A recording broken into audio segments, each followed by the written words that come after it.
Salam semangat, Oma Sate, Pak Deklamut. Shalom. Bapak, Ibu, Saudara yang dikasihi Tuhan, tema renungan kita saat ini adalah kuat di dalam Tuhan. Bacaan diambil dari Efesus 6 ayat 10 sampai 12 yang demikian bunyinya.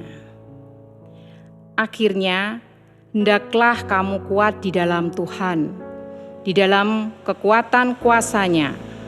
Kenakanlah seluruh perlengkapan senjata Allah, supaya kamu dapat bertahan melawan tipu muslihat iblis, karena perjuangan kita bukanlah melawan darah dan daging, tetapi melawan pemerintah-pemerintah, melawan penguasa-penguasa, melawan penghulu-penghulu dunia yang gelap ini, melawan roh-roh jahat di udara.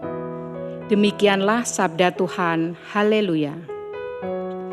Bapak, Ibu, dan Saudara, hidup kita manusia di dunia ini penuh dengan perjuangan. Dari hal berjuang untuk selalu menjadi pribadi yang semakin baik, bahkan menjadi pribadi yang kuat di dalam nama Tuhan. Mengapa demikian? Karena seringkali manusia dalam hidup lama yang dikuasai iblis, berjuang menuju kehidupan baru yang dikuasai Tuhan. Dalam perkara ini, manusia diperhadapkan pada banyak musuh. Musuh kita bukan manusia tetapi iblis dengan segala roh-roh jahatnya yang banyak itu, pemerintah-pemerintah, penguasa-penguasa, penghulu-penghulu dunia yang gelap ini, roh-roh jahat di udara, di ayat 12.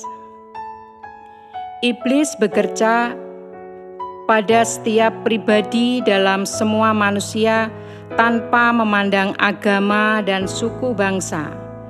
Pribadi yang dikuasai iblis melakukan misi iblis dengan sadar atau tidak sadar, secara penuh atau sebagian, secara tetap atau insidentil.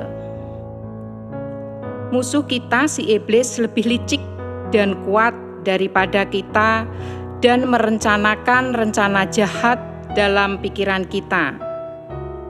Si iblis bertujuan menghancurkan kesaksian, pernikahan, keluarga, gereja, dan kehidupan kita. Untuk mencapai rencananya, dia dengan licik memasang perangkap, menunggu kesempatan yang sempurna, menyasar kelemahan kita.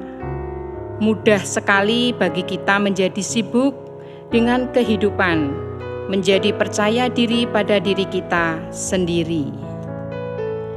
Tapi saat hal itu menjadi, kita tengah dan musuh kita memiliki kesempatan untuk menyerang. Akibatnya, hidup bisa berubah, tak berduga. Untuk itulah kita harus berani menghadapinya. Kita harus menghadapi iblis dan roh-roh jahatnya itu dengan menggunakan seluruh perlengkapan senjata Allah di ayat 11, yakni keadilan, kebenaran, Injil, iman, perkataan Allah atau rema, dan doa. Kita bersikap baik itu bertahan atau berani menyerang menghadapi iblis dengan segala tipu muslihatnya. Ada beberapa sikap yang harus kita lakukan agar kuat di dalam Tuhan, atau di ayat 10, yakni pertama, rendah hati.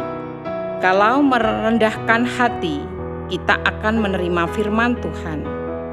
Sebaliknya, jika kita merasa mampu, kuat, pandai, merasa tidak membutuhkan Tuhan, dan mengabaikan kehadirannya, kita sendiri yang rugi. Yang kedua, sikap berperang. Kita sebagai prajurit Allah harus siap berperang setelah diperlengkapi dengan senjata pedang roh, yaitu firman Allah. Kuasa atas firman-Nya mengalahkan segala kuasa iblis. Yang ketiga, setia jadi anak terang. Dalam hidup baru ini, kita juga harus hidup sebagai anak-anak terang dengan hidup menuruti kegelapan dunia yang penuh dengan pesta pora, kemabukan, perjabulan, hawa nafsu, perselisihan, iri hati yang merupakan pakaian lama. Keempat, kuat di dalam nama Tuhan. Kita harus kuat dengan bangun dari tidur, berani menuju dalam kuat kuasa-Nya, karena karya keselamatan Kristus dengan mengenakan Tuhan Yesus Kristus sebagai senjata terang. Para pengikut Kristus yang sudah mempercayakan diri pada Tuhan, mari kita lanjutkan perjalanan hidup dalam kekuatan iman. Bersama Tuhan Yesus kita maju dan kuat menghadapi beragam tantangan dunia. Amin. Mari kita berdoa. Tuhan, kami bersyukur atas kekuatan yang Engkau berikan, sehingga selalu menjadikan kami pribadi yang berkenan kepadamu. Di antara tantangan hidup di dunia ini, memampukan kami melawan semua tipu daya iblis yang bisa menghancurkan hidup dan keimanan kami. Dalam penyertaan-Mu, kami yakin ada karya ajaib. Di dalam cinta kasih Tuhan Yesus Kristus kami berdoa. Amin. Demikian renungan kita Omah Sate Pak Diklamut saat ini. Selamat pagi, selamat beraktivitas. Tuhan Yesus memberkati kita.